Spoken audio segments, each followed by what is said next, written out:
Now, my opponent likes to talk about a lot of things, a lot of negatives with Obamacare. And I understand that with any new implementation of a policy, there are going to be some bumps and there are going to be some hiccups. He mentioned talking about the cost of Obamacare to the American taxpayers. He did say that the CBO, or the Joint Committee on and the Joint Committee on Taxation, said that it would cost the American public $1.3 trillion over the next 10 years. What he failed to mention was that it's also going to generate, over that 10 years, about $771 billion for the American taxpayers.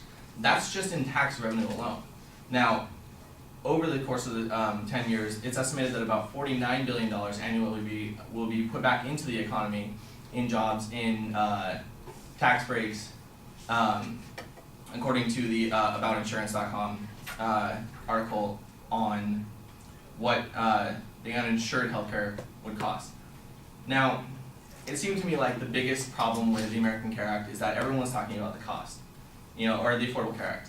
Everyone's saying, oh, it's supposed to be affordable, oh, it's supposed to be helping everyone get less expensive health insurance, it's supposed to be this, it's supposed to be that. Let's take a trip then. If you want to see what it's like to be uninsured and take and go to the hospital. So I got my handy dandy calculator here so you guys get accurate numbers. Let's suppose you're in Chicago and you maybe you get lightheaded, maybe you have some chest pain, and they have to call the hospital because maybe you fainted. Ambulance ride. With just basic life support, you're looking at least $900. But you did have a little bit of a scare there, you may have fainted, so you're probably going to need more than that. So any type of advanced life support is going to be over $1,000. So we're going to add $1,000. Now when you get to that hospital, after this ambulance ride, you're already $1,000 in the hole without even being treated yet. Maybe they need to do a CT scan or maybe an MRI. A CT scan can run up to $6,500 in any hospital, sometimes more, sometimes less. That's just an average. So let's say $6,000. So we're at $7,000 already. Maybe they need to do an MRI. Maybe you bumped your head. Maybe you're bleeding. That's another $3,700 that you're going to be adding to your tab. Let's talk about something maybe a little more serious. Maybe it was something having to do with your heart.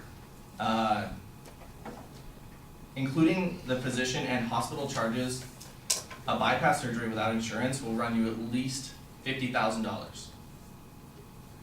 I don't know about you, but I don't have that kind of money to cover these kind of costs. And for someone who is our age, who is working for maybe a little bit above minimum wage, these are not things that we are prepared to be able to pay for at this stage in our lives.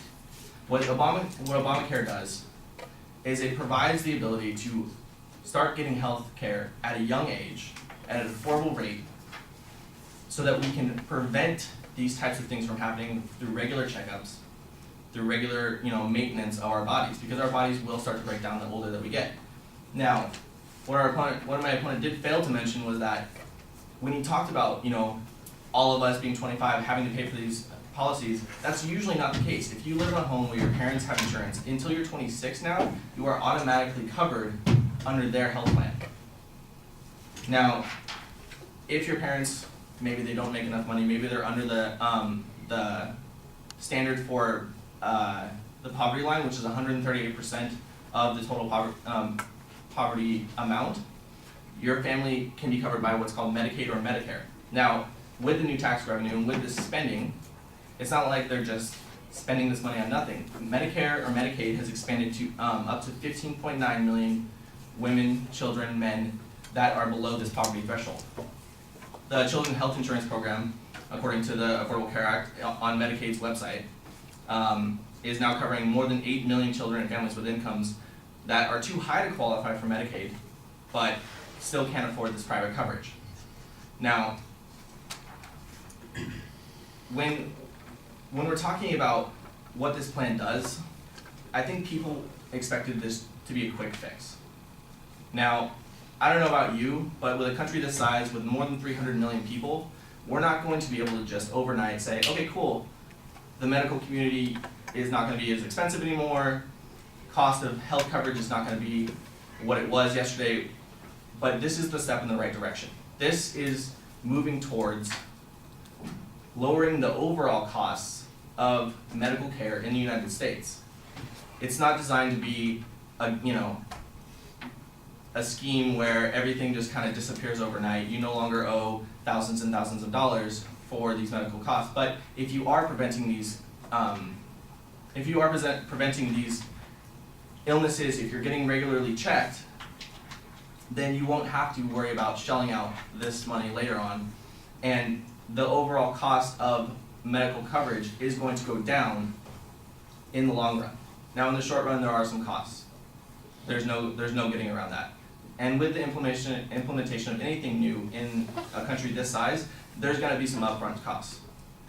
But given a little more time, it will be worth it. For this country, it will be worth it in the future.